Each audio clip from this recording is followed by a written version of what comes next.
to on the, while they're watching. Yep. Sure. Go to live. Good morning, Michael Burgio. Good morning, everyone. Michael Burgio here with Mark Novak, special guest Tate and Kristen. Marion. Marion. Yep. For Morning Minutes to talk about a lot of the north-south change where people sort of go, we're hearing a lot, people go New South Wales, Queensland, and I think you guys are the best to speak to because you're doing deals on either side of the border. Welcome. Thank you. I'll bring up. How do you do deals on either side of the border if you can't cross the border? We get our car, we wrap it in bubble wrap, and we sneak across. So we've got a little bubble, and we're allowed to go, say, 20 minutes south of the border and about half an hour north of the border. And that's our bubble that we're allowed to go to. If we go any further south, we're not allowed back into Queensland. Right. And we get a lot of agents watching. So you've got your license in New South Wales and license in Queensland, or if you... Correct. Yeah. Correct. Was it difficult in Queensland to get it? They give you a mutual recognition. So it's quite easy to apply and get all that through. So that part's probably the easy part. The hard challenge is learning the different contractual agreements between the two states because they're completely polar. Yeah. Wow. For example, because we get a lot of viewers always looking to buy out there. What are some differences or anything different to buying in New South Wales that you should look out for in a contract, or just some variations? Yeah, really good question. So in Queensland, we get offers, put forward where they present that on a contract straight away with terms and conditions. So it's a complete contract. The agent actually prepares the contract, including, body corporate searches, etc. So very, very different presentation for a buyer where they're like, oh, wow, we've got to sign something. But they do have cooling off periods. They do have pest and building conditions, finance conditions, and that provides time for the purchaser to provide, I guess, the contract to their solicitor or and look through what they've signed. But it exchanges on the day if both parties are in agreement. Okay. And cooling off standard 5 days, is that quite similar? Obviously, depending on what's negotiated, but there's not do they lean towards 10 to 15 days up there, or very similar to 5 or unconditional? Also, there's a cooling off period, which is your standard cooling off, very similar to New South Wales. You've got typically a finance condition of 14 days. So it does provide the buyer with a bit more time for due diligence, and also pest and building is quite common as well with a 7-day clause. So you exchange and you've got 14 days to withdraw if finance doesn't go ahead. Correct. And do many people get that taken out, like an unconditional 66W, or is that in there quite often all the time? Yeah, rarely they do take it out other than auction, obviously. So generally speaking, the contracts are filled with more conditions. And in fact, interestingly enough, because of the process in Queensland, our Northern Rivers process has changed an awful lot. So we operate very similar, except for the agent signing contracts on the Northern Rivers too. So our typical contract exchanges with a finance condition, 14 days, or a 7-day pest and building, because that's considered the norm where we are on the Northern Rivers, which is really unusual when you look at what you guys do down there. Perfect. And I'll just bring up on the map so people can see where you are. So what do you want to talk, Mark, while I bring this up? So you guys are experiencing a lot of activity, touch wood and thank God, because our friends in Melbourne are having a bit of a hard time with lockdown. But it seems to be a bit of a trend that we're seeing. I call it like a spiral or like a ripple effect, that there's people that are selling out of the CBD of Sydney and they're buying in Mossman, North Shore, that outer run. Then those Mossman, North Shore, Neutral Bay people are selling and they're buying on the northern beaches. And then the northern beaches people are selling and then they're buying in Gosford, Terrigal. And it seems like there's this outward ripple effect out of Sydney CBD, which is heading towards you guys. Are you seeing that? Absolutely. It's amazing. It's a really good question. It just keeps moving further north. So for example, last weekend, we had an auction at 1 Creek Street at Hastings Point, which is on the Tweed Coast, about 15, 20 minutes south of Benora Point there. Beautiful position, walking distance to the creek. And some buyers from the Central Coast purchased that. So exactly what you're saying, Mark. And then same thing on the weekend. You know, buyers come up from Sydney. They've got to wear masks, gloves, and sanitize their hands prior to an inspection. They bought a property off market from us pre-portal. And again, they're directly from Sydney, and they did the 8-hour drive. So absolutely. That's another question. There you go. That's an answer. 8 hours to get to you guys from Sydney. I was Googling it as you said that, 8 hours minutes, DY to Brown Point. So talk us through a little bit of your market through their median price. And we were discussing just off air previously where your area has a lot of different aspects and micro markets within, where you've got the beach, it looks like the lagoon, the city. How do you see that differ in clientele purchasing and just in price difference sort of high to low? Yeah, that's a really good question. Surprisingly, you know, in our marketplace, Tweed Coast, so Kingscliff, which is the heart of the Tweed Coast, you can buy still a 2-bedroom unit across the road from the beach. So say 300 metres from the beach for low 400s. The median price for Benora Point for residential housing is in that sort of around that mid-6s now. Really, really affordable. And rent returns are phenomenal, aren't they, Kristen? Yeah. The last probably, let's say 2 months. We're still in the middle of COVID. Our average rent's gone from, I reckon, 2 years ago to about from 480, and it's now sitting at about 668 on average. So the new ones coming in, because you can buy a property around here, 3 to 4 bedrooms in the mid 5s to mid 6s, say, and you'll rent that out for 650, 700 a week. So what yield does that show? Because we've got Luke, a buyer's agent, on now watching, and he loves Queensland. I know. Yeah, just on that, go Queensland from Luke. Philip says he's watching from the UK. Hey, Lisa Novak says you guys look dapper.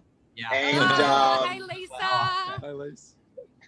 And Amal says, g'day. So, yeah. No, sorry, over to you guys. I think it's interesting, actually, that we got someone here from the UK. Welcome. And we had three buyers last week from the UK on one property. I've never seen it before. No. May not ever see it again, but it just shows that a lot of them are coming either into the country or alternatively, the old expats coming back, I guess, and trying to re-establish, because why wouldn't you when we live in such a beautiful country?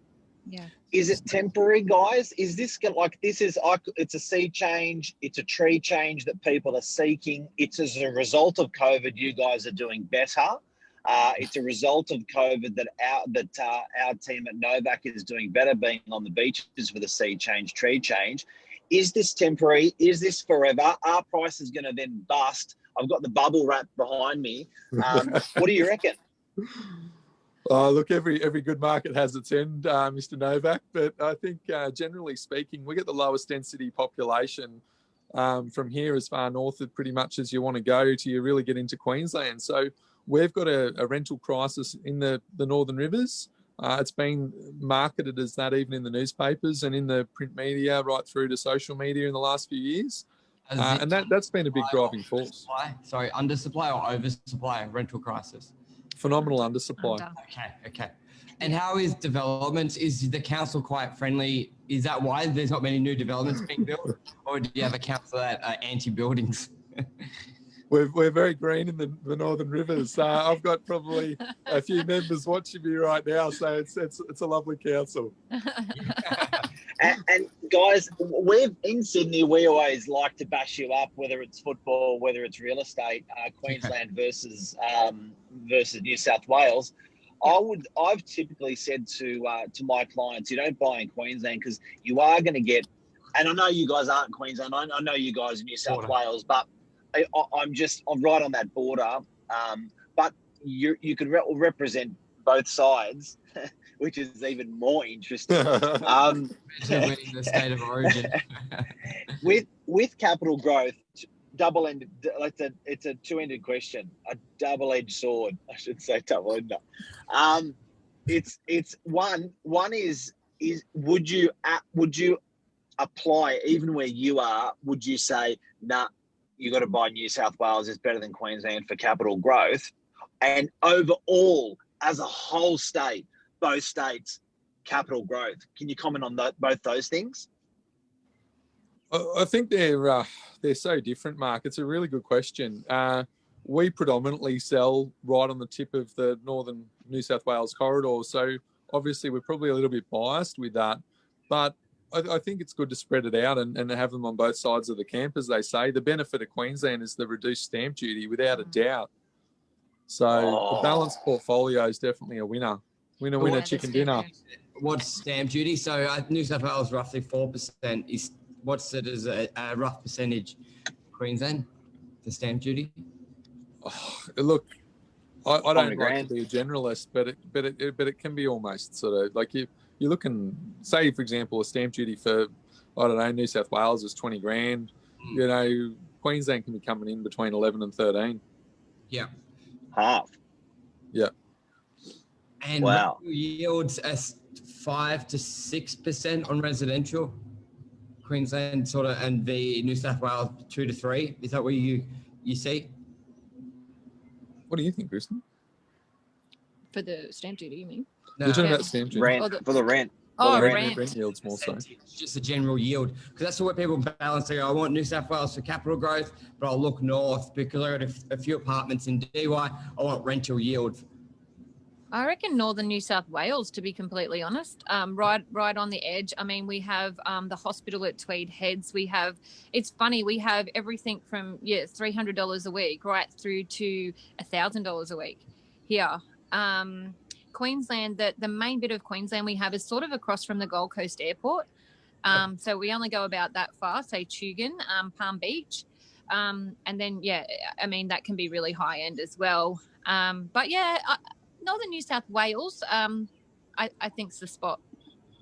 Trevor, and so percentage wise, like rate of return on your investment, you guys wouldn't notice that much difference where you are between the New South Wales and Queensland rentals. No. It's more all of Queensland. It's more all of Queensland and all of New South Wales. So what we see when we're bagging Queensland out, what we see is we always say you'll get maybe a 3 or 4% return on your investment. So if it's 500,000, you'll get a 300-400 a week rent. But if it's in our area, but it will double every 10 years. So guys, don't chase that rent because the value is going to double every 10 years, which is which is almost 8 or 9 or 10% a year. It's going to go up on average over 10 years. That's what it's done for 50 years.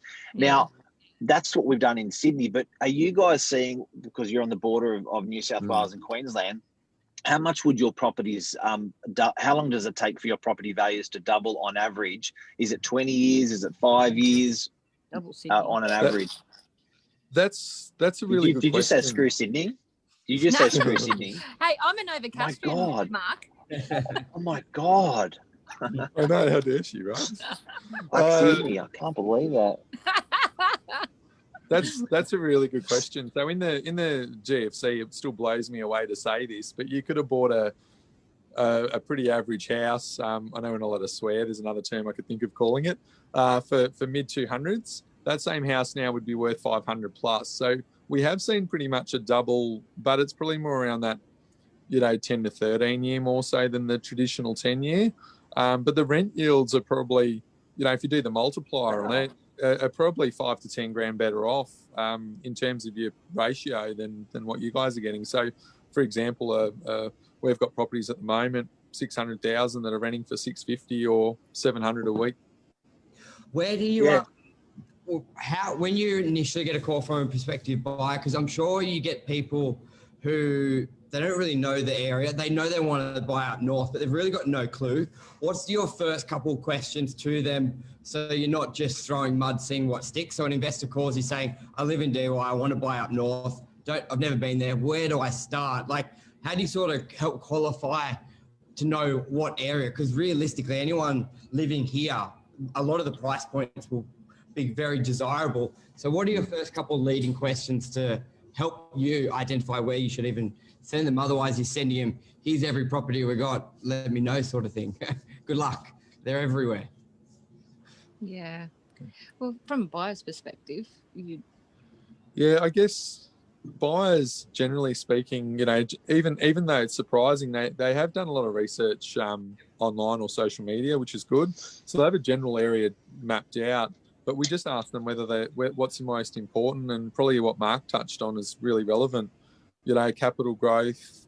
Is it a property to live in? So, interestingly enough, I'd say that the statistics would be probably 2 to 3 out of 5 investors are buying to ultimately live in. So then it becomes a lifestyle choice. Obviously a returns has some relevance, but it's still a hard buy. So that sways them massively on whether they want to see change or semi-rural or what they're looking for. It's a lot of investors. The first thing they say is, we'll semi-retire up there. So that's the thing. It's a lot of investors will buy it to eventually live in. So, do you want to be near the beach? Do you want to be near the creek? Do you want to be? I get that all the time. I get a lot of turnover in rentals because they'll buy 2 to 5 years before they move up. Okay. So there's a lot of that. That's but if it was interesting. So it's a retirement sort of thing for us up here as well. So there is a bit of turnover with people moving in. We get a lot of Melbourne people, a lot of Sydney, a lot of Newcastle. The end game. Yeah, it's the end. Yeah, and that means they call it God's waiting room, Mark. Now that's what Lisa calls me.